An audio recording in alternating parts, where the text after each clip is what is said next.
understand today also to me. And this is not an easy task. I'm sure a lot of you know that the enemy is definitely on this job every day. Therefore, we need to be about our business and stay in love with God. So if you would just give me a few minutes, I promise I won't be before you know. And you know what I say, and I mean it. I will not leave you alone. I pray that you will get something from this word. So Lord, I am your instrument to be used anyway you want to use me today. Let the words of my mouth and the meditation of my heart be acceptable in thy sight, for you are my strength and my redeemer. Amen. As I stated earlier, I had to praying about since Revelation told me a couple of weeks ago. She needed me to preach for her. Praying, seeking the Lord, a word. I wanted to hear from him because I definitely don't want to be in vain when it comes to blessing his people. And so I wanted to be on the same program as Reverend She's been teaching change and transformation. And I've been praying, give me a word, Lord. I need something change and transformation. Well, y'all didn't come. So this is what he gave me today. Today I would like for us to review the story, in which most of you are familiar with. I have studied before, but for some reason, it affected me differently this time than it had in the past. I felt the need to dig a little deeper in this story because the main character piqued my curiosity. Before I get ahead of myself, let us review this story for those who may not be familiar with the story of Joseph. The story begins in Genesis chapter 37 and continues through chapter 50. When you get a chance, I recommend you read this entire story because a lot of things happen in this process. But for the sake of time, I will only give you an overview of the story of Joseph. Joseph was the 11th child of a family of 12 boys who happened to be his father's favorite child. Joseph also was blessed with the gift of dreams and interpretation of dreams. Because Joseph was his father's favorite child, Joseph's 10 elder brothers hated him so much that they threw him in a pit and planned to kill him, but instead sold him into slavery to some Egyptian traders who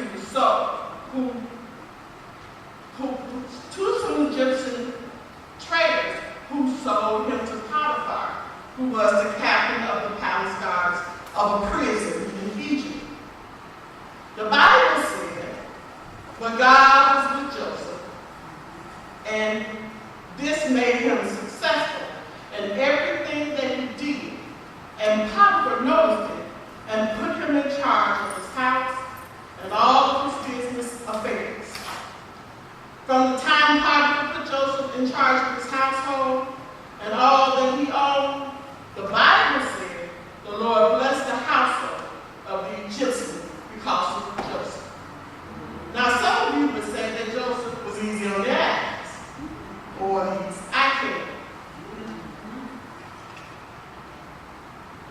And because of this, he caught the eyes of Potiphar's wife, who constantly pleaded with Joseph to sleep with her.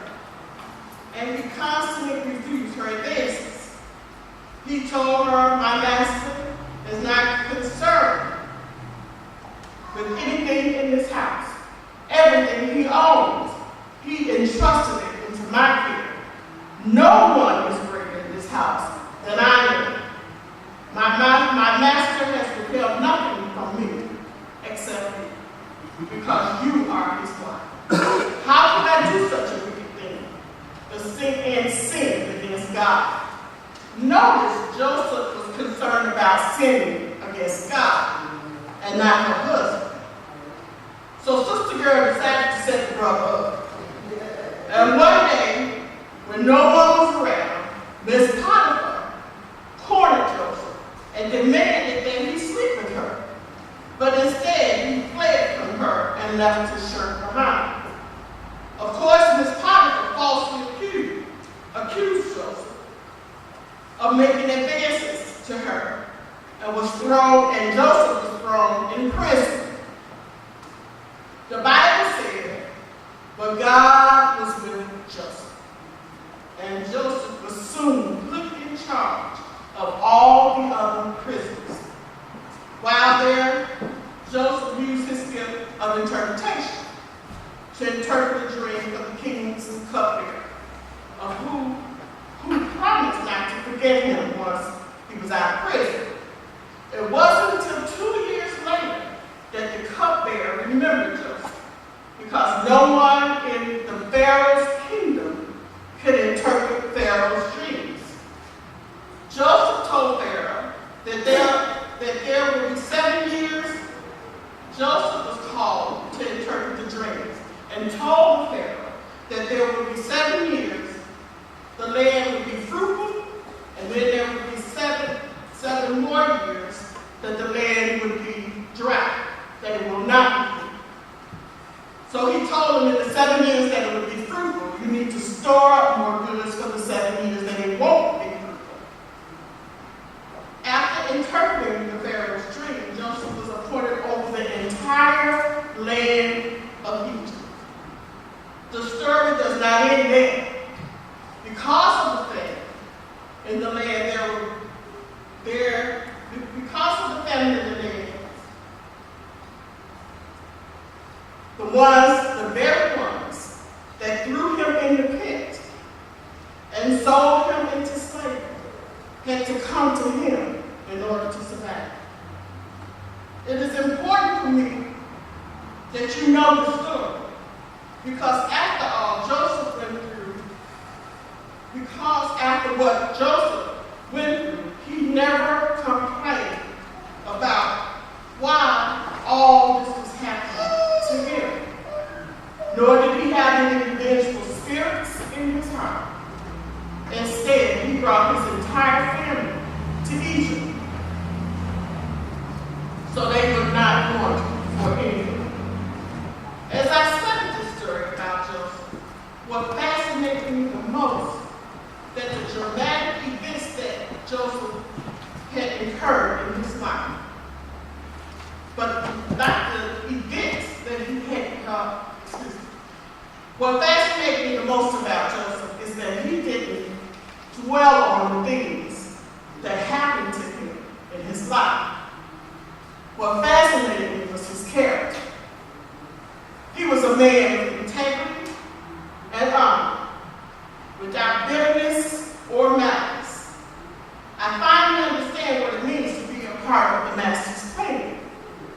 Sometimes God allows challenges into our lives for the glorification of His kingdom.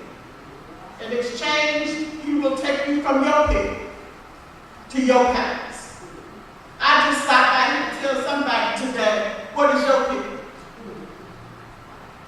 Be encouraged, because it may be a setup. Are you in the pit of joblessness? God may be preparing you for the CEO of some company. Are you in a pit of foreclosure? God may be preparing you for your mansion. Are you in a pit of depression? God may be preparing you for joy, unspeakable joy.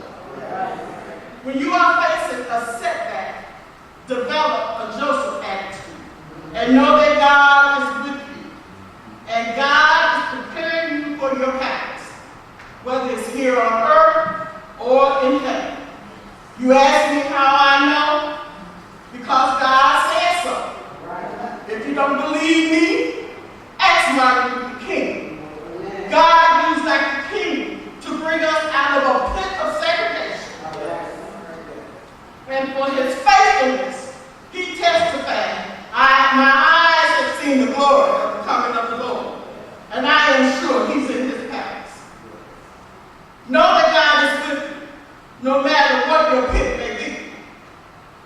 you are being prepared for your palace.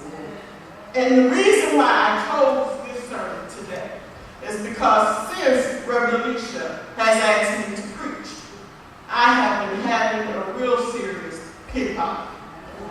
And I've been throwing all kinds of fits and asking, when? I was disappointed 2 weeks ago. I had applied for this job about a month ago. And before they told me 2 weeks ago that I wasn't getting the job, God revealed it to me that I wasn't getting the job. And I've been doing fits ever since. Why? And holding out and thinking, now he don't give me this job because I know I asked him. You said ask, and it shall be given to you. Seeking you if I asked you for that job. I want that job. And they haven't said that I'm not going to get that job. So I kept on believing that I was going to get that job. Well, on Friday, they came to me and officially told me, you're not going to get that job.